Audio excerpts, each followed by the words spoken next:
이사야 58장 9절입니다. 9절은 전반부보다도 동그라미 있는 부분, 후반부부터 읽겠습니다. 이사야 58장 9절입니다. 만일 네가 너희 중에서 멍에와 손가락질과 허망한 말을 제하여 버리고 줄인 자에게 내 심정이 동하며 괴로워하는 자의 심정을 만족하게 하면 내 빛이 흑암 중에서 떠올라 내 어둠이 낮과 같이 될 것이며 여호와가 너를 항상 인도하여 메마른 곳에서도 내 영혼을 만족하게 하며 내 뼈를 견고하게 하리니 너는 물된 동산 같겠고 물이 끊어지지 아니하는 샘 같을 것이라.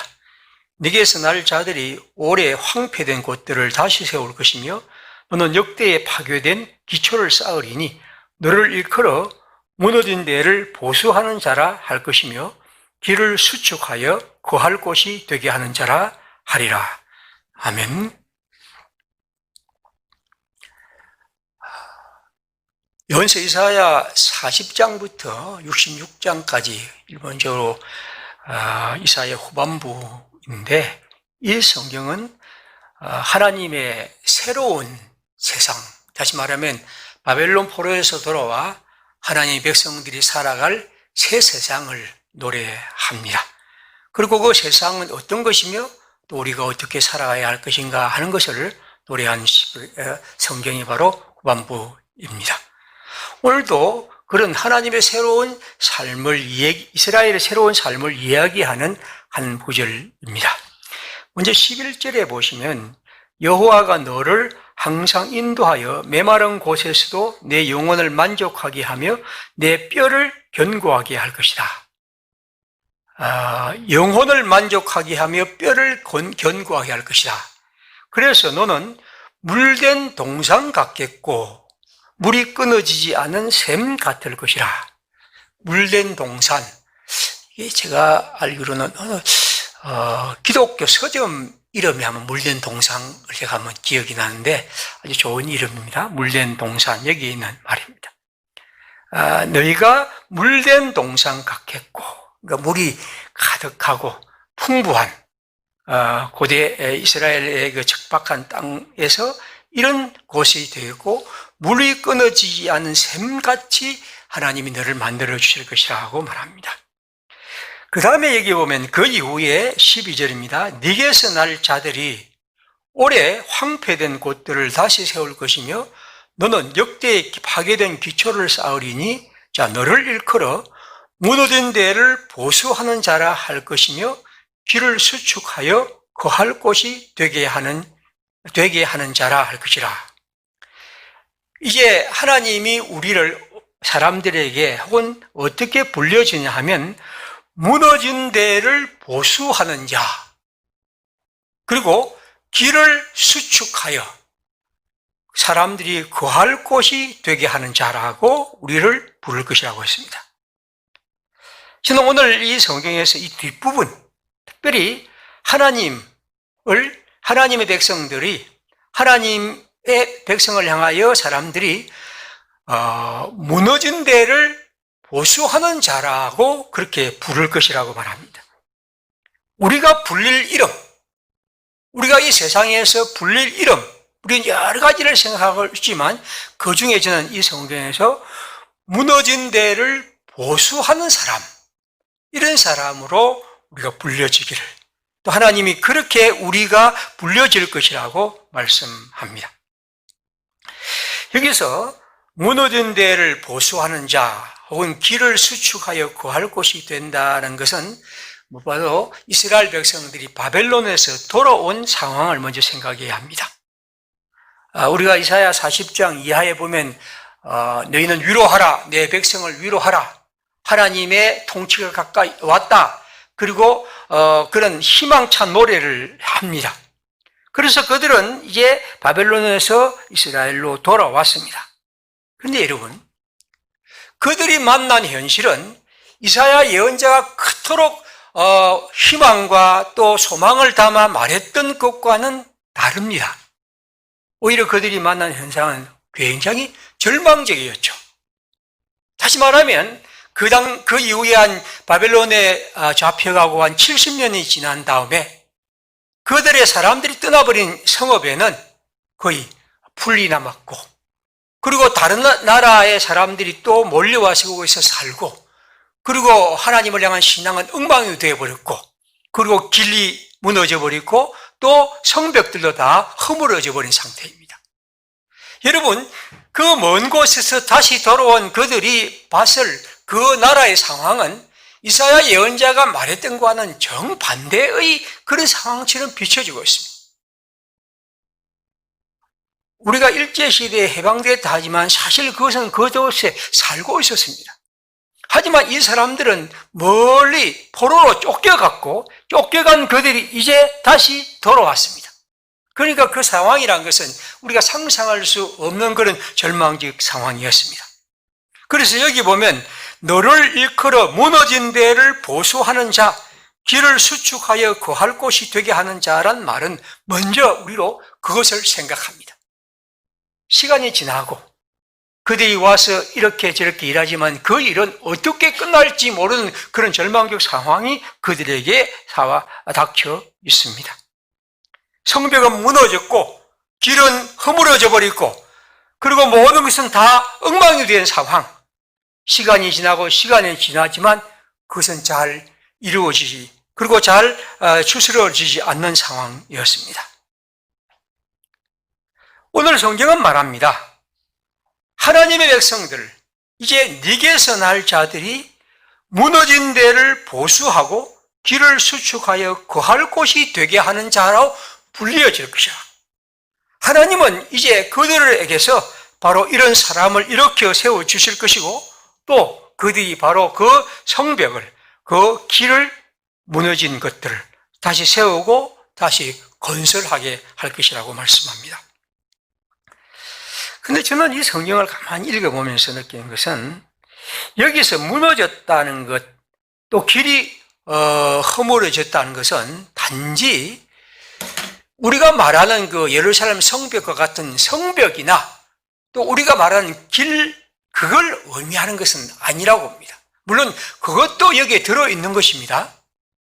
하지만 이것이 꼭 그런 성벽과 실제로 길이 무너진 것이라고만 생각지 않습니다. 왜냐하면 바로 앞에 있는 오늘 읽은 본문 9절부터 보십시오. 자, 만일 네가 너희 중에서 멍에와 손가락질과 허망한 말을 제하여 버리고 줄인 자에게 내 심정이 동하며 괴로워하는 자의 심정을 만족하게 하면 이랬습니다. 그럼 이 말과 이 성경이 연결됩니다. 자, 그렇다면 이 말은 뭘 말하는 겁니까? 지금 그들이 멍에를 메웁니다. 돌아온 그들이 서로를 향하여 멍에를 매게 하죠. 이서 멍에가 뭔지는 정확하게 나와 있지는 않습니다. 아마 살아가는 가운데 어떤 사람은 돈이 없어서 혹은 양식이 없어서 다른 사람에게 좀 빌리고 또 빌린 것 때문에 이자가 더 많아지고 그래서 때로는 자기의 밭을 팔아야 하고 때로는 심지어 아이들까지도 그 집에 어떤 종으로 주는 그런 일들이 가능했다고 봅니다. 성경에 그렇게 나와 있으니까요. 그런 것이죠. 그러니까 이 멍에라는 것은 그런 것이기 때문에 그런 멍에를 버려야 한다. 제하여 버리는 것이죠. 그 다음에 보십시오. 손가락질은 아마 다른 사람을 향한 비난, 냉소 같은 그런 것이겠죠. 여러분, 사람이 참 어려워지면 누구나 다 자기 속에 있는 안 좋은 것이 참 많이 나옵니다. 누구나 가난해지고 또 빈곤해지고 사람이 팍팍해지면 자기도 모르게 그렇죠. 요즘 우리 사회가 그렇지 않습니까? 이런 코로나19를 통해서 모든 사람들이 다 힘겹고 어렵습니다. 심지어 우리 아이들도 그렇고 어른도 그렇고 갈 수도 없고 만날 수도 없고 또 그래서 집안 식구들이 한 공간에서 계속 모여 있는 것은 서로를 굉장히 힘들게 하기도 합니다. 아무튼 이런 것이 어떤 의미는 손가락질이고 허망한 질도 마찬가지. 허망한 말이라는 것은 거짓말일 수도 있고 저는 이 말을 때로는 허황된 꿈 같은 것, 그죠? 이런 사람이 자꾸만 이렇게 어려워지면 자기도 모르게 필요 없는 쓸데없는 꿈도 꾸죠. 공상 같은 걸 아무 이루어질지도 않는 것들. 그래서 거기에 매달리기도 하고 그래서 사람들이 요즘 가지 많은 것 중에 하나가 로또 복권 사는 사람이 그리 많다 이 얘기를 듣습니다. 이게 뭐냐면 우리 사회 자체가 이렇게 허물어지는 가운데서 사람들은 그런 허황된 것에 자기의 것을 것이요.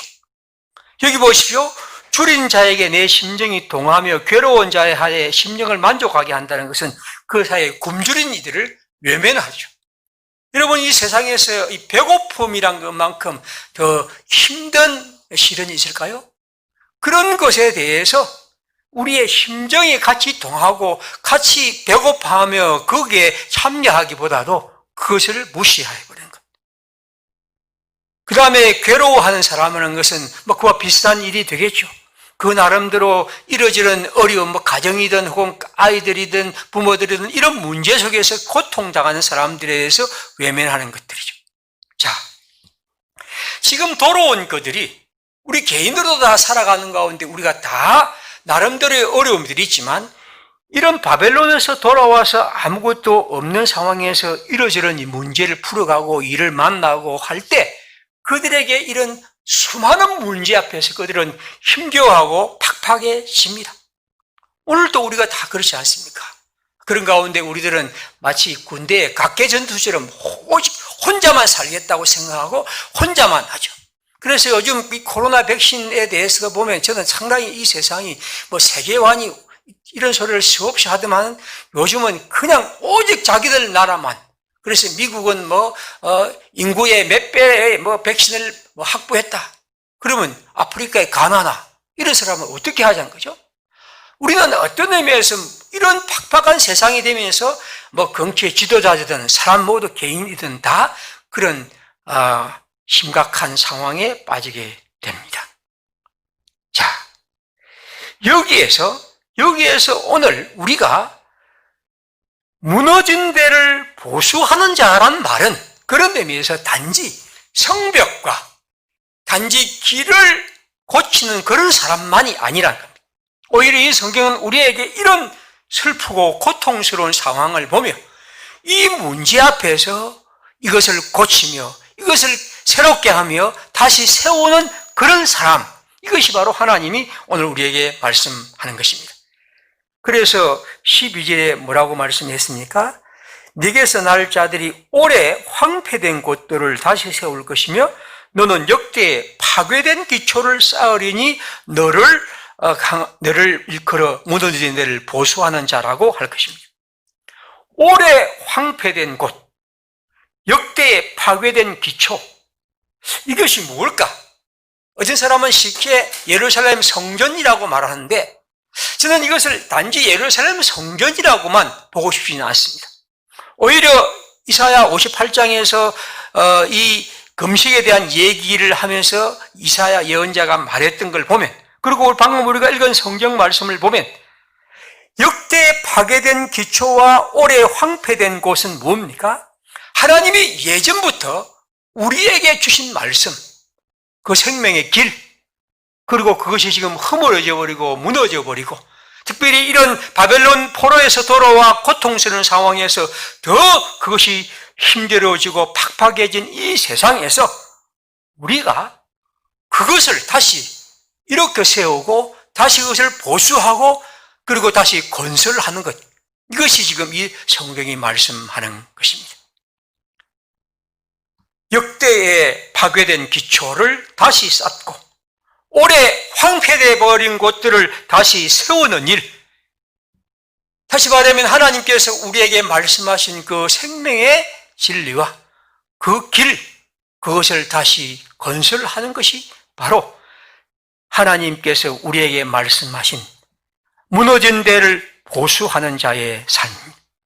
가장 중요한 것, 가장 중심되는 것, 가장 우리가 힘써야 할 것, 무너져버리고 사라져버리고 없어져 버리는데 이제 그것을 다시 수술로 세우고 일으켜 가는 것, 이것이 바로 오늘 하나님의 사람들에게 부탁한 주님의 말씀입니다.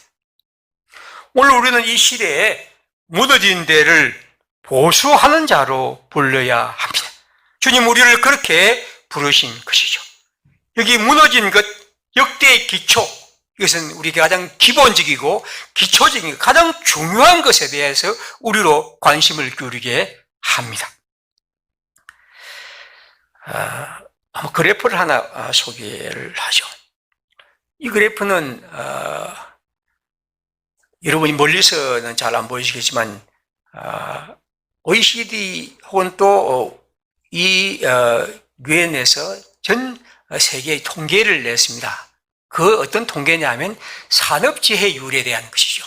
산업재해율에 대한 통계인데 제일 거기 청색으로 있는 것이 우리나라입니다. 그럼 우리나라는 이 산업재해율이 OECD 국가 중에서는 1위라고 말하고, 그리고 전 세계 통틀어서 어느 한 30개인가 40개 국가가 오는데 제일 위에 있는 나라가 제가 그림 보니까 루마니아입니다. 그 다음에 한국입니다. 산업재해율의 사망률입니다. 사망률이 지금 제일 밑에 있는 나라가 아마 영국으로 네덜란드고 스웨덴, 영국인데 이런 나라에 보면 한 10배씩 이렇게 차이가 납니다.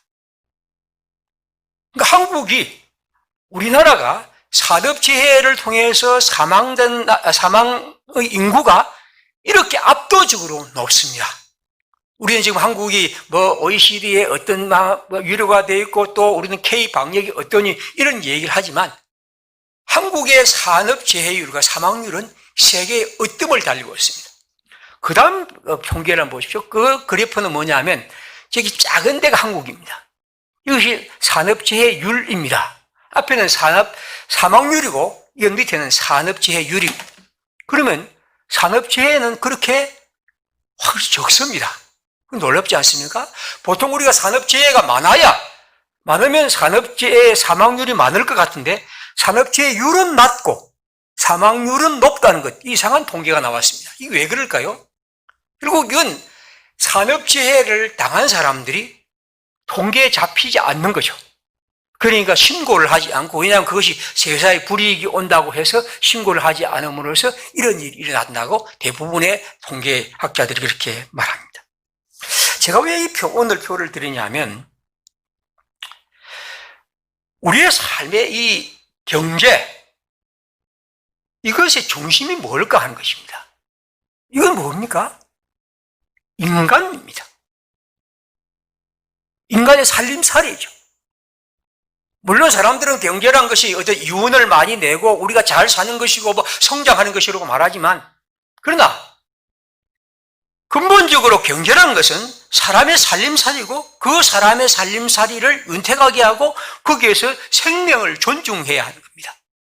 그런데 우리의 경제 자체가 이 세상에서 이만큼 높다 하지만 이렇게 사망률이 이 세계의 으뜸을 달린다는 것은 굉장히 슬픈 일입니다. 다시 말하면 이것은 역대에 무너진 기초처럼 우리의 사회가 사람을 생각하고 사람을 존중히 여기는 경제 규모가 아니라는 것. 이것은 앞으로 우리가 해야 할 중요한 어떤 과제이죠. 그런 의미에서 경제를 연구하고 또 학문을 하는 학자들이라면 반드시 이런 문제를 생각해야 합니다.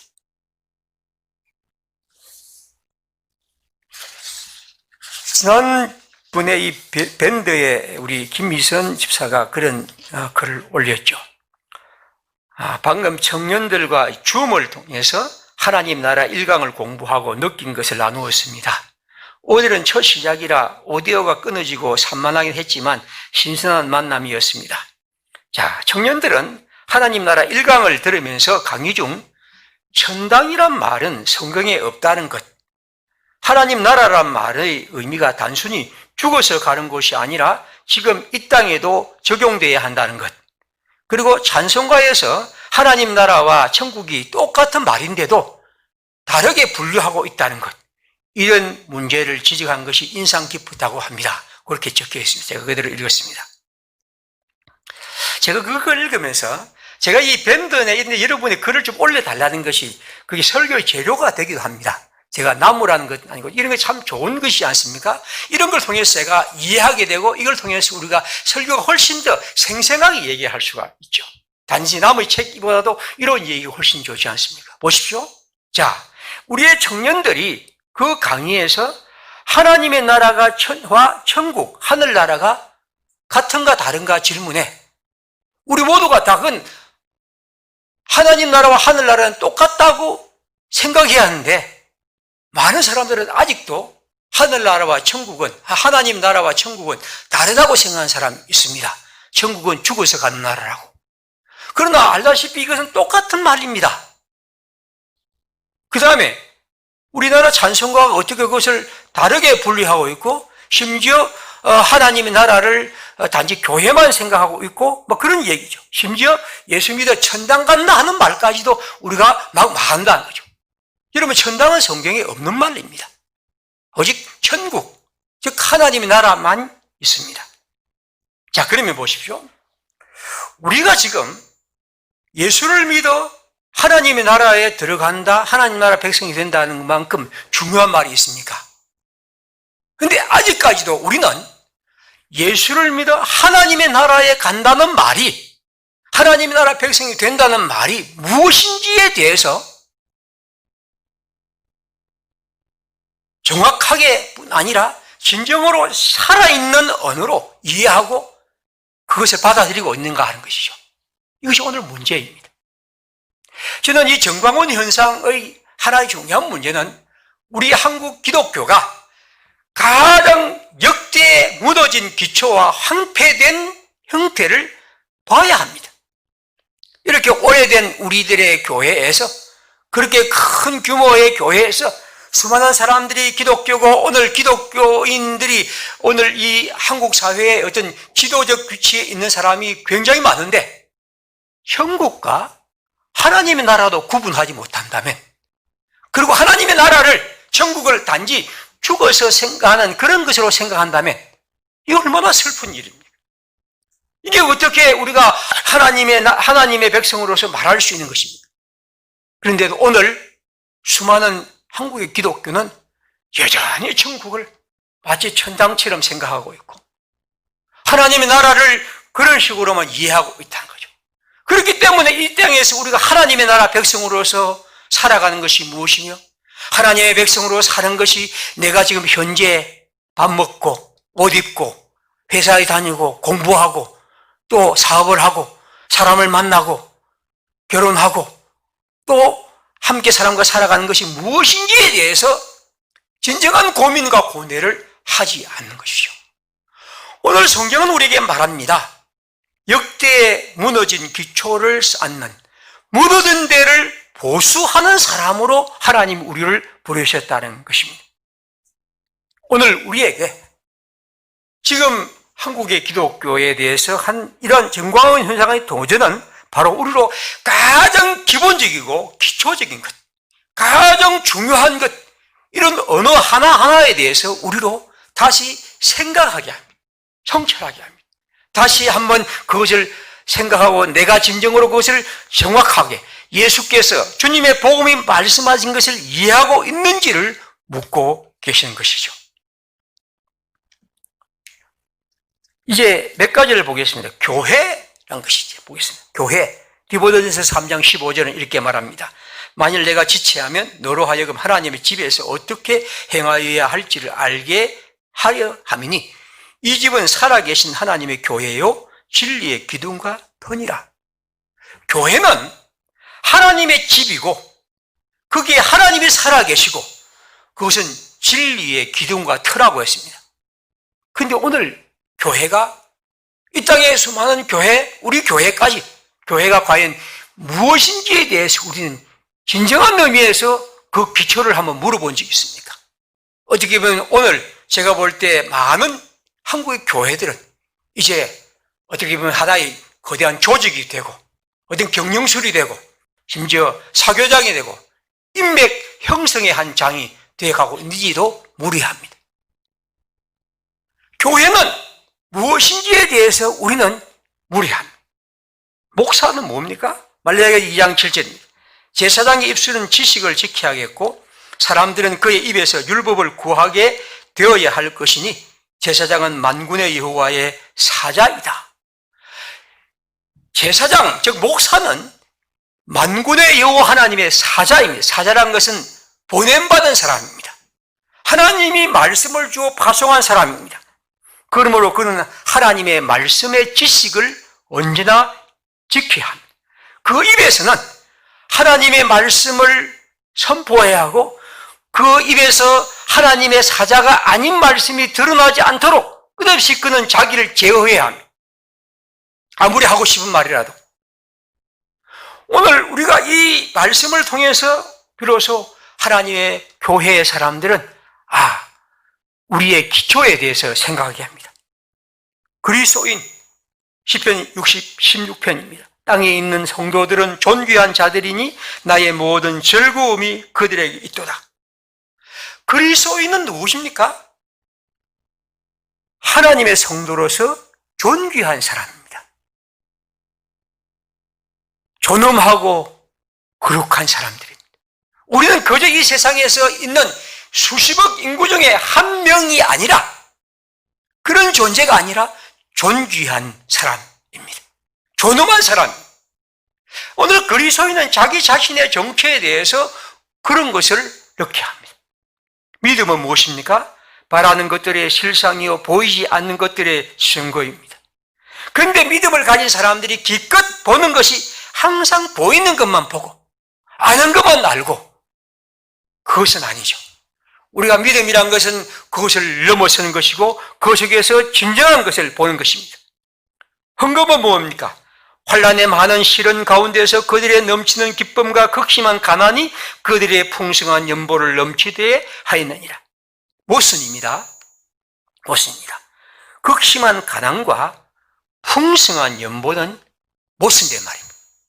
어떻게 극심한 가난이, 마게도냐 교회의 극심한 가난이 예루살렘 교회를 위해서 풍성한 연보를 그것도 넘치도록 했다고요. 이건 있을 수 없는 일입니다. 그러나 헌금이라는 것은 가능한 겁니다.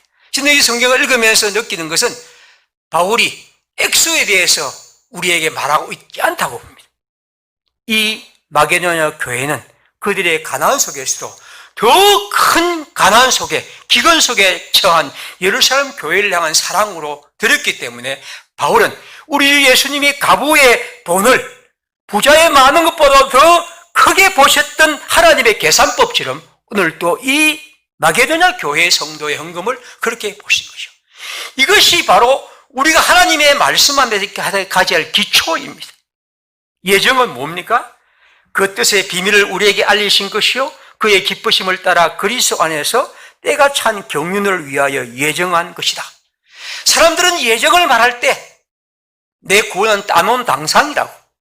그래서 한 번 해병은 영원한 해병처럼 우리는 그렇게 하나님의 구원에 있다고. 그래서 아무렇게나 살아야 된다고. 여러분, 그런 식의 얘기가 어디에 성경에 있습니까? 오늘 이 성경이 말하는 것은 무엇입니다? 여러분의 구원이 여러분의 손에 달려있지 않음을 기억하라.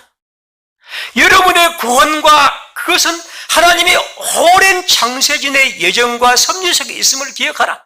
비록 그대가 연약해질 때도, 비록 그대가 무너질 때도 그대보다 더 큰 하나님의 굳센 손길이 있고 역사가 있음을 기억하고 굳게 일어서라.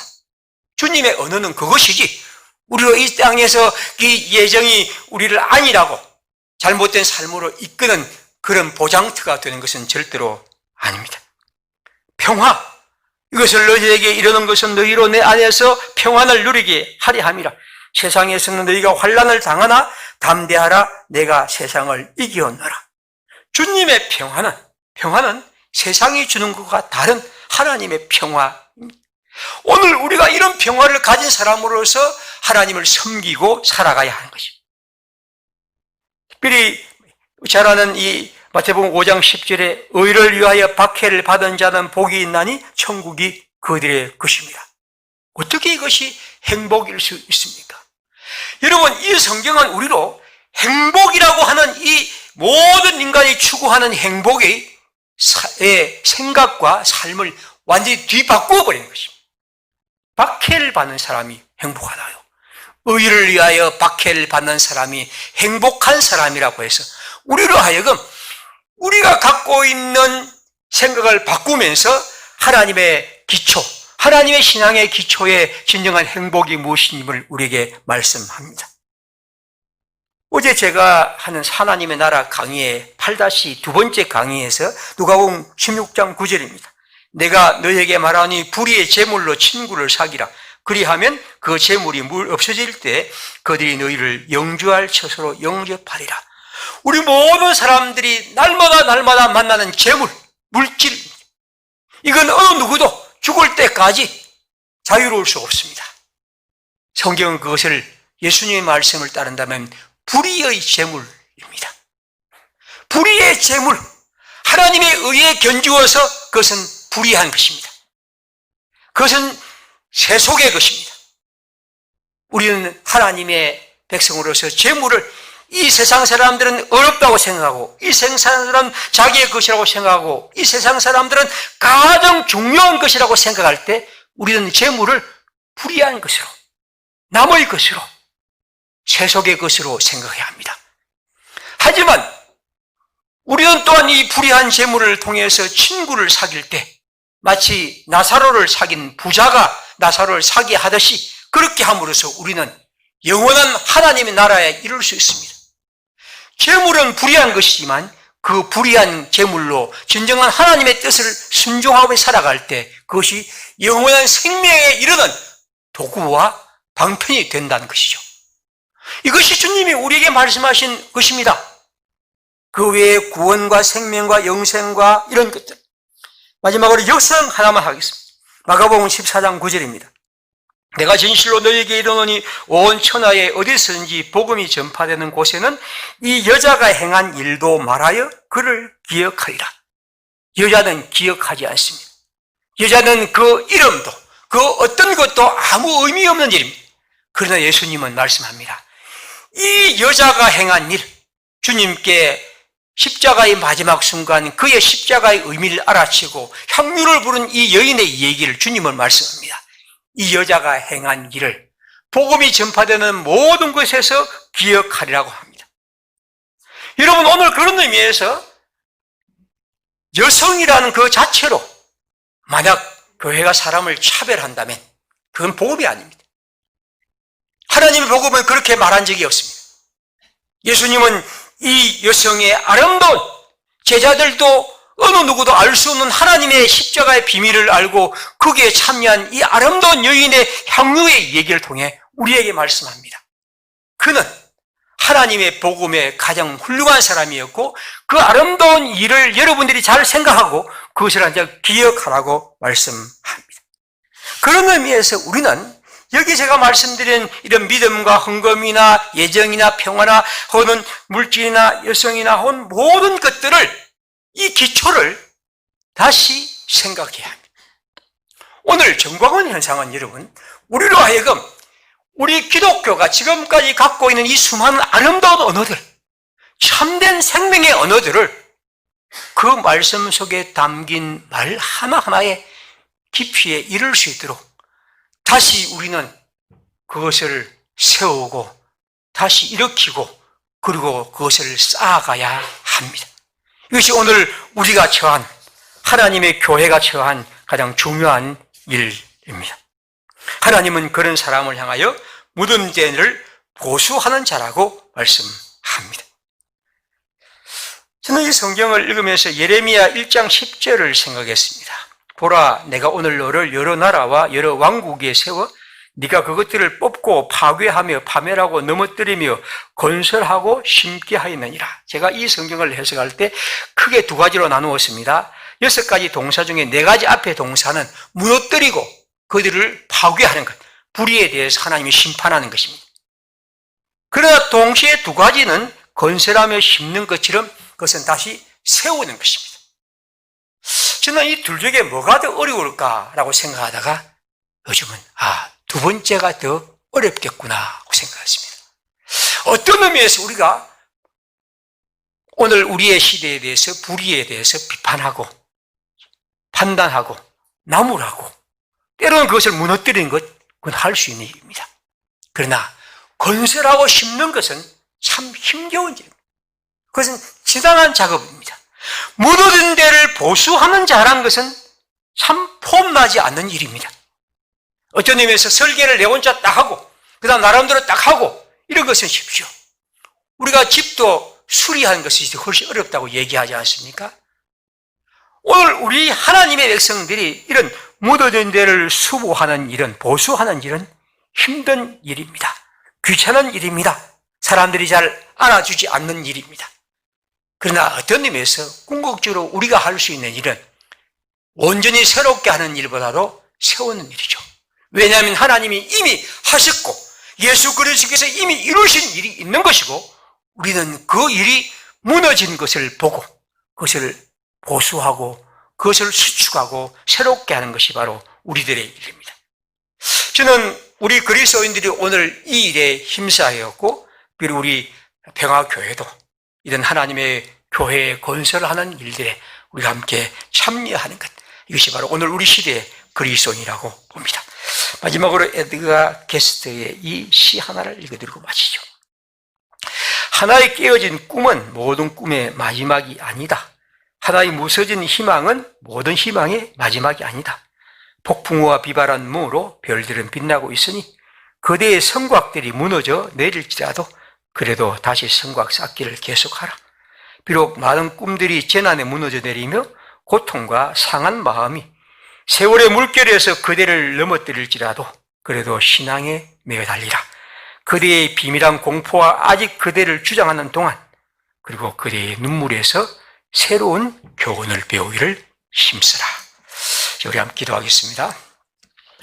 우리 모두 이 땅을 살아가면서 먼저 가장 중요한 것, 내 안에 무너진 것, 역대에 무너진 기초를 다시 세우도록 주님, 이 어려운 시기에 우리가 우리 자신을 다시 살펴 하나님 우리에게 주신 생명의 일에 다시 한번 일어설 수 있기를 주님 함께 해주시길 기도드리고, 또 우리 교회가 함께 이런 일을 하고, 우리 젊은이들, 우리 교회의 성도 한 사람 한 사람이 주님의 교회를 사랑하고 그렇게 교회를 건설하고 심는 일에 함께 할 수 있도록 인도해 주시고, 또 이 땅에 하나님의 교회들이 진정한 하나님의 교회를 세워가는 일에 힘과 마음을 다할 수 있도록 주님 은총을 베푸시옵소서.